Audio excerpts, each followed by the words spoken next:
ಜೈಲಿನಲ್ಲಿ ದರ್ಶನ್ ಭಾರೀ ಗಲಾಟೆ. ನಾನು ಹೀಗೆ ಸಾಯ್ಬೇಕಾ?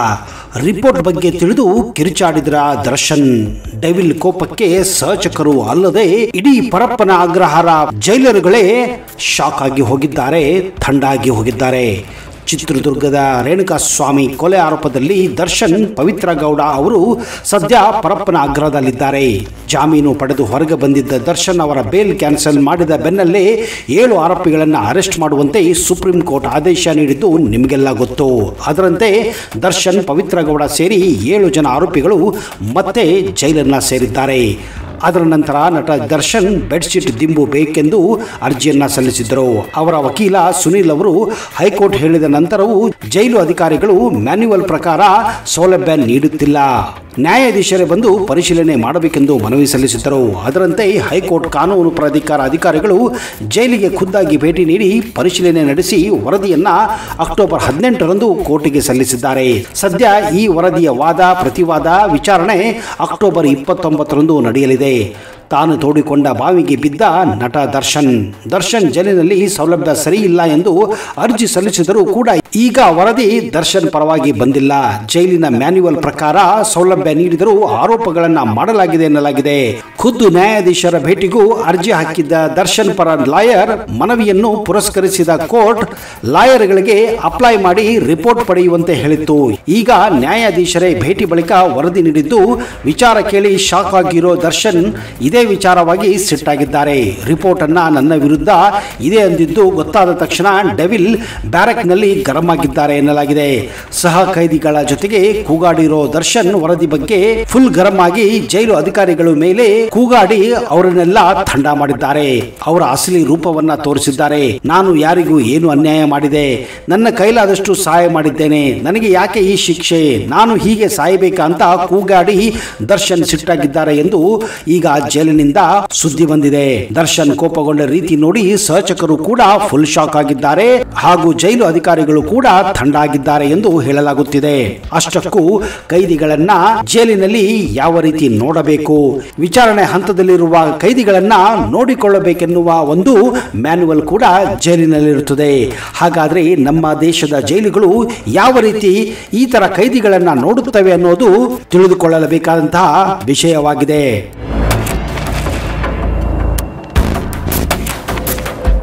ಭಾರತದಲ್ಲಿ ಕೇವಲ ಬಸ್ಗಳಾಗಲಿ ಟ್ರೈನ್ಗಳಾಗಲಿ ಕಿಕ್ಕಿರಿದು ತುಂಬಿಲ್ಲ.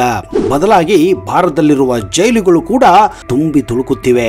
ಒಂದು ಮಾಹಿತಿಯ ಪ್ರಕಾರ ಭಾರತದಲ್ಲಿರುವ ಕಾರಾಗೃಹಗಳು 118% ಆಕ್ಯುಪೆನ್ಸಿ ಅನುಪಾತವನ್ನ ಹೊಂದಿದೆ. ಅಂದರೆ ಸರಾಸರಿಯಾಗಿ ಒಂದು ಜೈಲಿನಲ್ಲಿ ಸಾಮರ್ಥ್ಯಕ್ಕಿಂತ 18% ಹೆಚ್ಚಾಗಿದೆ. ಇದಕ್ಕೆಲ್ಲ ಕಾರಣ ದೇಶದಲ್ಲಿ ನಡೆಯುತ್ತಿರುವ ಹಲವಾರು ಅಪರಾಧಗಳು ಹಾಗೂ ಅದಕ್ಕೆ ತಕ್ಕ ಹಾಗೆ ನಮ್ಮ ನ್ಯಾಯಾಂಗ ಪ್ರಕ್ರಿಯೆ ನಿಧಾನಗತಿಯೇ ಇದಕ್ಕೆ ಕಾರಣ ಎನ್ನಲಾಗುತ್ತಿದೆ. ವಿಶೇಷವಾಗಿ 2/3 ಭಾಗದಷ್ಟು ಕೈದಿಗಳು ವಿಚಾರಣಾಧಿ ಕೈದಿಗಳಾಗಿದ್ದಾರೆ. ಅಂದರೆ ಕಾರಾಗೃಹದಲ್ಲಿ ಅಪರಾಧಿಗಳಿಗಿಂತ ಹೆಚ್ಚಾಗಿ ಆರೋಪಿಗಳೇ ತುಂಬಿ ತುಳುಕುತ್ತಿದ್ದಾರೆ. ರಾಷ್ಟ್ರ ಮಟ್ಟದಲ್ಲಿ ಎಲ್ಲಾ ಕೈದಿಗಳಲ್ಲಿ ಸರಿಸುಮಾರು 4.4% ಮಹಿಳೆಯರು ತುಂಬಿಕೊಂಡಿದ್ದಾರೆ. ಮಿಜೋರಂನಲ್ಲಿ ಅತಿ ಹೆಚ್ಚು ಅಂದರೆ 7.6% ಮಹಿಳಾ ಕೈದಿಗಳು ಕಾರಾಗೃಹದಲ್ಲಿ ತುಂಬಿಕೊಂಡಿದ್ದಾರೆ. ತದನಂತರ ಆಂಧ್ರಪ್ರದೇಶದಲ್ಲಿ 6.3%, ಪಶ್ಚಿಮ ಬಂಗಾಳದಲ್ಲಿ 6.1%, ಮಹಾರಾಷ್ಟ್ರದಲ್ಲಿ 5.7%, ಹೀಗೆ ಇತರೆ ರಾಜ್ಯಗಳಲ್ಲಿಯೂ ಕೂಡ ಮಹಿಳಾ ಕೈದಿಗಳು ತುಂಬಿದ್ದಾರೆ. ಕೇವಲ 8 ರಾಜ್ಯಗಳಲ್ಲಿ ಮಾತ್ರ 5%ಕ್ಕಿಂತ ಹೆಚ್ಚು ಮಹಿಳಾ ಕೈದಿಗಳಿದ್ದಾರೆ. ಜೈಲುಗಳಲ್ಲಿ ವಿಚಾರಣಾಧೀನ ಕೈದಿಗಳು ಅಂದ್ರೆ ಆರೋಪಿಗಳ ಸಂಖ್ಯೆ ಹೆಚ್ಚಾಗಲು ಒಂದು ಪ್ರಮುಖ ಕಾರಣ ನಮ್ಮ ನ್ಯಾಯಾಂಗ ವ್ಯವಸ್ಥೆಯ ನಿಧಾನಗತಿಯ ಪ್ರಕ್ರಿಯೆಯಾಗಿದೆ. ವಿಶೇಷ ಏನೆಂದರೆ ಈ ವಿಚಾರಣಾಧೀನ ಕೈದಿಗಳಲ್ಲಿ 20%ಕ್ಕಿಂತ ಹೆಚ್ಚು ಜನರು 1 ವರ್ಷಕ್ಕೂ ಹೆಚ್ಚು ಕಾಲ ಜೈಲಿನಲ್ಲಿದ್ದಾರೆ. ಇವರ ಕೇಸುಗಳು ಇನ್ನೂ ಕೂಡ ಕೋರ್ಟ್ ನಲ್ಲಿ ನಡೆಯುತ್ತಾನೆ ಇವೆ. ಇವರು ಆರೋಪಿಯೋ ನಿರ್ದೋಷಿಯೋ ಅಂತ ಹೇಳಲು ಕೂಡ ಇನ್ನೂ ಆಗುತ್ತಿಲ್ಲ. ಇದೇ ಕಾರಣ ಇಂಥವರನ್ನ ಈಗಲೂ ಕೂಡ ಜೈಲಿನಲ್ಲಿ ಇಡಲಾಗಿದೆ. ಜೈಲಿನಲ್ಲಿ ಕೈದಿಗಳ ಸಂಖ್ಯೆ ಜಾಸ್ತಿ ಇದ್ದ ಕಾರಣ ಹಲವಾರು ಕೈದಿಗಳನ್ನ ಬೇಲ್ ಕೊಟ್ಟು ಮನೆಗೆ ಕಳಿಸಲಾಗುತ್ತಿದೆ. ಹೀಗಾಗಿ ಬೇಲು ಸಿಗುವವರ ಸಂಖ್ಯೆ ಕೂಡ ಇತ್ತೀಚೆಗೆ ಜಾಸ್ತಿಯಾಗಿ ಹೋಗಿದೆ. ಜೈಲಿನಲ್ಲಿ ಒಟ್ಟು ಕೈದಿಗಳಲ್ಲಿ 40% 30ಕ್ಕಿಂತ ಕಡಿಮೆ ವಯಸ್ಸಿನವರಿದ್ದಾರೆ. ಒಟ್ಟು 87% ಕೈದಿಗಳು ಇವತ್ತು 50 ವರ್ಷಕ್ಕಿಂತ ಕಡಿಮೆ ವಯಸ್ಸಿನವರಿದ್ದಾರೆ. ಉಳಿದ 13% ಕೈದಿಗಳು 50 ವರ್ಷಕ್ಕಿಂತ ಹೆಚ್ಚು ವಯಸ್ಸಿನವರಿದ್ದಾರೆ. ನೀವೇ ಯೋಚನೆ ಮಾಡಿ, ಯುವಕರೇ ಹೆಚ್ಚು ಅಪರಾಧಗಳನ್ನ ಮಾಡುತ್ತಿದ್ದಾರೆ ಹಾಗೂ ಜೈಲಿನಲ್ಲಿ ಕೊಳೆಯುತ್ತಿದ್ದಾರೆ.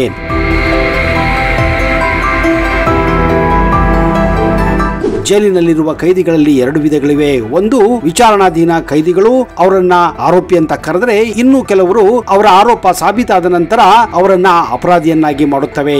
ಈ 2 ಕೈದಿಗಳು ಜೈಲಿನಲ್ಲಿದ್ದಾರೆ. ಒಂದು ಆರೋಪಿ ಹಾಗೂ ಅಪರಾಧಿಗಳು. ಎರಡರಲ್ಲೂ ಕೂಡ ವ್ಯತ್ಯಾಸ ಇದೆ.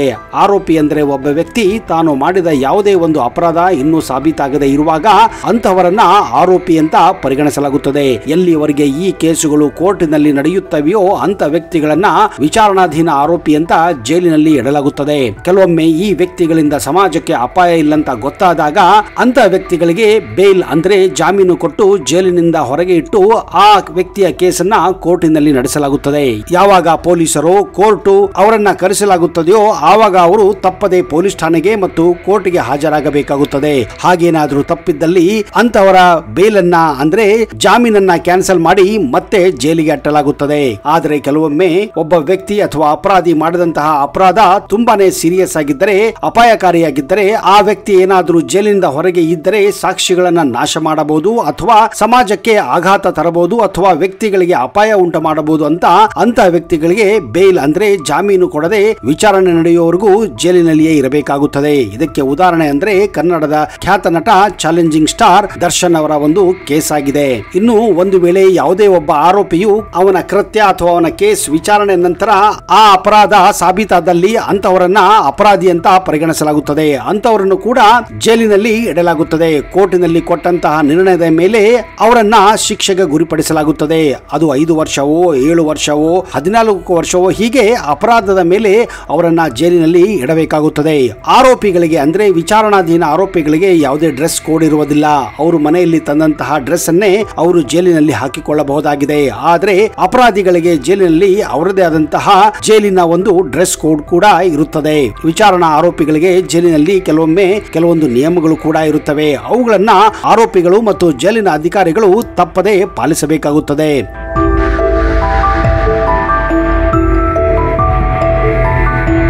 ಕರ್ನಾಟಕ ಕಾರಾಗೃಹ ಕಾಯ್ದೆ 1963 ನಿಯಮಾವಳಿ ಪ್ರಕಾರ ಹತ್ಯೆ ಆರೋಪಿಗಳಿಗೆ ಅಂದ್ರೆ ವಿಚಾರಣದಲ್ಲಿರುವವರು ಸಂಬಂಧಿಸಿದ ಕೆಲವು ನಿಯಮಗಳು ತುಂಬಾನೇ ಮುಖ್ಯವಾಗಿವೆ. ಮುಖ್ಯವಾಗಿ ಅಂತವರಿಗೆ ಪ್ರತ್ಯೇಕ ವ್ಯವಸ್ಥೆಯನ್ನ ಕೂಡ ಮಾಡಲಾಗುತ್ತದೆ. ವಿಚಾರಣಾಧೀನ ಕೈದಿಗಳನ್ನ ಅಂದ್ರೆ ಅಂಡರ್ ಟ್ರಯಲ್ ಕೈದಿಗಳನ್ನ ಶಿಕ್ಷೆ ಅನುಭವಿಸುತ್ತಿರುವ ಕೈದಿಗಳಿಂದ ಪ್ರತ್ಯೇಕವಾಗಿ ಇಡಬೇಕಾಗುತ್ತದೆ. ಅಂದ್ರೆ ಇಲ್ಲಿ ಶಿಕ್ಷೆ ಅನುಭವಿಸುವವರು ಅಂದ್ರೆ ಅಪರಾಧಿಗಳೆಂದರ್ಥ.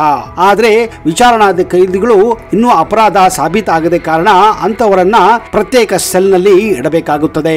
ಮಹಿಳಾ ಮತ್ತು ಪುರುಷ ಕೈದಿಗಳನ್ನ ಪ್ರತ್ಯೇಕವಾಗಿ ಇಡಬೇಕು. ಕಿರಿಯ ಅಪರಾಧಿಗಳನ್ನ ಗಟ್ಟಿ ಅಪರಾಧಿಗಳ ಜೊತೆ ಸೇರಿಸಬಾರದು. ಅಂದ್ರೆ ಕಿರಿಯ ಅಪರಾಧಿಗಳು ಅಂದ್ರೆ ಬಾಲ ಅಪರಾಧಿಗಳನ್ನ ದೊಡ್ಡವರ ಜೊತೆ ಕೂಡ ಇಡಲು ಸಾಧ್ಯವಿಲ್ಲ. ಹೀಗೆ ಅವರನ್ನು ಕೂಡ ಸಪರೇಟ್ ಆಗಿ ಇಡಬೇಕಾಗುತ್ತದೆ. ವಸತಿ ಮತ್ತು ಆಹಾರ ಕೈದಿಗಳಿಗೆ ಸೂಕ್ತ ಸೆಲ್ ಅಥವಾ ಬ್ಯಾರೆಕ್, ಹಾಸಿಗೆ, ಬಟ್ಟೆ ಕೂಡ ನೀಡಬೇಕಾಗುತ್ತದೆ. ಕಾರಾಗೃಹ ನಿಯಮಾವಳಿಯಂತೆ ನಿಗದಿತ ಆಹಾರ ಅದು ಸಸ್ಯಾಹಾರ ಆಗಬಹುದು, ಮಾಂಸಾಹಾರ ಆಗಬಹುದು, ಅವುಗಳನ್ನ ನಿಯಮಿತವಾಗಿ ಟೈಮ್ಗೆ ತಕ್ಕ ಹಾಗೆ ಕೊಡಬೇಕಾಗುತ್ತದೆ. ವೈದ್ಯಕೀಯ ಸೌಲಭ್ಯಗಳು ಪ್ರತಿಯೊಂದು ಜೈಲಿಗೂ ವೈದ್ಯರು ಇರಲೇಬೇಕು. ಪ್ರವೇಶ ಸಮಯದಲ್ಲಿ ಅಂದ್ರೆ ಕೈದಿಗಳ ಪ್ರವೇಶ ಸಮಯದಲ್ಲಿ ವೈದ್ಯಕೀಯ ತಪಾಸಣೆ, ಅನಾರೋಗ್ಯವಾಗಿದ್ದರೆ ಅಂತವರಿಗೆ ಚಿಕಿತ್ಸೆ ಕೊಡೋದು ಕಡ್ಡಾಯವಾಗಿದೆ. ಭೇಟಿ ಮತ್ತು ಮಾತುಕತೆ ಕುಟುಂಬದವರು, ಸ್ನೇಹಿತರು, ವಕೀಲರನ್ನ ಮೇಲ್ವಿಚಾರಣೆಯ ಅಡಿಯಲ್ಲಿ ಭೇಟಿ ಮಾಡಲು ಹಕ್ಕು ಇರುತ್ತದೆ. ಪತ್ರ ಬರೆದುಕೊಳ್ಳುವುದು, ಸ್ವೀಕರಿಸುವ ಅವಕಾಶ ಕೂಡ ಅದರಲ್ಲಿ ಒಳಪಟ್ಟಿರುತ್ತದೆ. ನ್ಯಾಯಾಲಯದ ಹಾಜರು ವಿಚಾರಣಾಧೀನ ಕೈದಿಗಳನ್ನ ಕೋರ್ಟ್ಗೆ ಸಮಯಕ್ಕೆ ಸರಿಯಾಗಿ ಹಾಜರು ಮಾಡಬೇಕಾಗುತ್ತದೆ. ಅಷ್ಟೇ ಅಲ್ಲದೆ ಕೈದಿಗಳಿಗೆ ಕೆಲವೊಂದು ಕೆಲಸವನ್ನ ಕೂಡ ಕೊಡಲಾಗುತ್ತದೆ. ವಿಚಾರಣಾ ಕೈದಿಗಳನ್ನ ಕೆಲಸ ಮಾಡಲು ಬಲವಂತ ಮಾಡಬಾರದು ಎನ್ನುವ ಕಾಯ್ದೆ ಕೂಡ ಇದೆ. ಸ್ವಯಂ ಇಚ್ಛೆಯಿಂದ ಕೆಲಸ ಮಾಡಲು ಅವಕಾಶ ನೀಡಬೇಕು. ಅಷ್ಟೇ ಅಲ್ಲದೆ ಅಪರಾಧಿಗಳಿಗೆ ಕಂಪಲ್ಸರಿ ಆಗಿ ಜೈಲಿನಲ್ಲಿ ಕೆಲಸ ಮಾಡಲೇಬೇಕಾಗುತ್ತದೆ.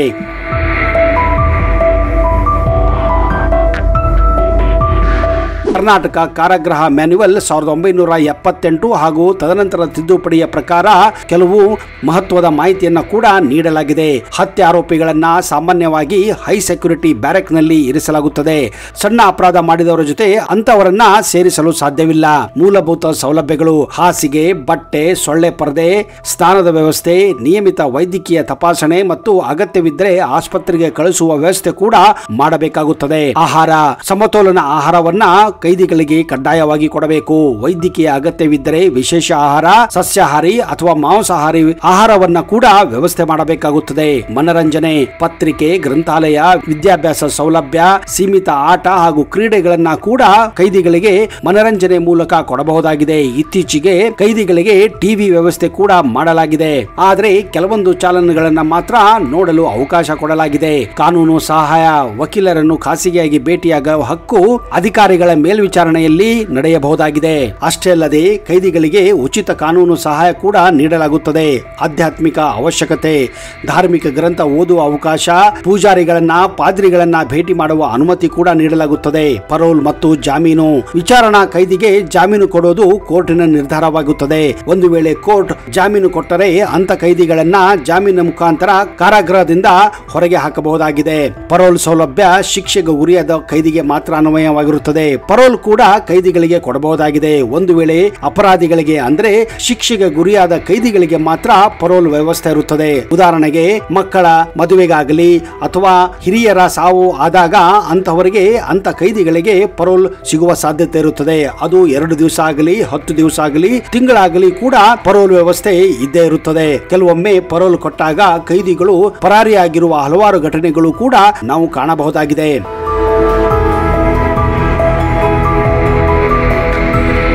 ಭದ್ರತಾ ನಿರ್ಬಂಧನೆಗಳು, ಹತ್ಯೆ ಆರೋಪಿಗಳಿಗೆ ಸಾಮಾನ್ಯವಾಗಿ ಕೈದಿಗಳಿಗಿಂತ ಹೆಚ್ಚು ನಿಯಂತ್ರಣ ಮಾಡಬೇಕಾಗುತ್ತದೆ. ಭೇಟಿ ಮಾಡುವವರಿಗೂ ಕೂಡ ಕಟ್ಟುನಿಟ್ಟಿನ ತಪಾಸಣೆ ನಡೆಯುತ್ತದೆ.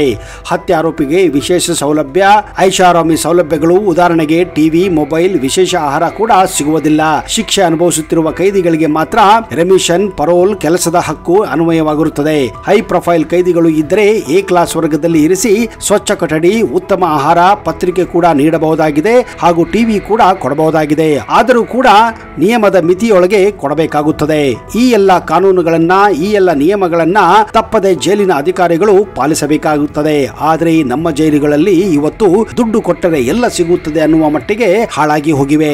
ದೇಶದಲ್ಲಿ ಕೇಂದ್ರ ಕಾರಾಗೃಹಗಳು, ಜಿಲ್ಲಾ ಕಾರಾಗೃಹಗಳು, ಉಪ ಕಾರಾಗೃಹಗಳು, ಮಹಿಳಾ ಕಾರಾಗೃಹಗಳು, ಮುಕ್ತ ಕಾರಾಗೃಹಗಳು, ಪೋಸ್ಟಲ್ ಶಾಲೆಗಳು, ವಿಶೇಷ ಕಾರಾಗೃಹಗಳು, ಈ ರೀತಿ ಹಲವಾರು ರೀತಿಯ ಕಾರಾಗೃಹಗಳು ನಮ್ಮ ದೇಶದಲ್ಲಿವೆ.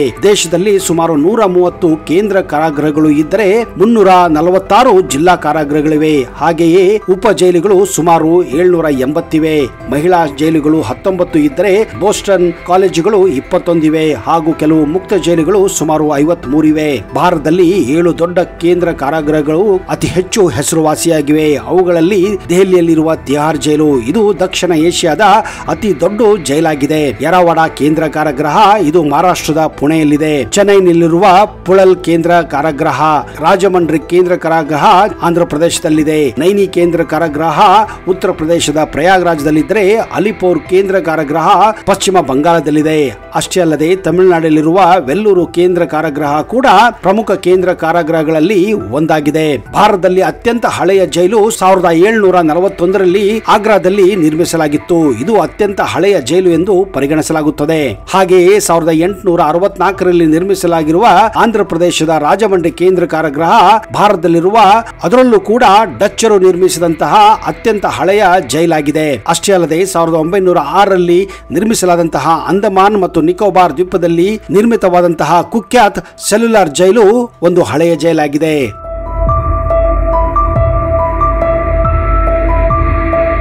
ನೋಡಿದಿರಾ ಸ್ನೇಹಿತರೆ, ಭಾರತದಲ್ಲಿ ಯಾವ ರೀತಿ ಜೈಲಿನ ವ್ಯವಸ್ಥೆ ಇದೆ, ಯಾವೆಲ್ಲ ಜೈಲುಗಳು ಇವೆ ಅಂತ ಅರ್ಥ. ಜೈಲುಗಳ ಬಗ್ಗೆ ಇನ್ನಷ್ಟು ಮಾಹಿತಿ ಮುಂದಿನ ಸಂಚಿನಲ್ಲಿ ಕೊಡುತ್ತೇನೆ. ಈ ಜೈಲಿನ ಮಾಹಿತಿ ನಿಮಗೆ ಹೇಗೆ ಅನಿಸಿತು ಅನ್ನೋದನ್ನ ದಯವಿಟ್ಟು ಕಮೆಂಟ್ ಮಾಡಿ.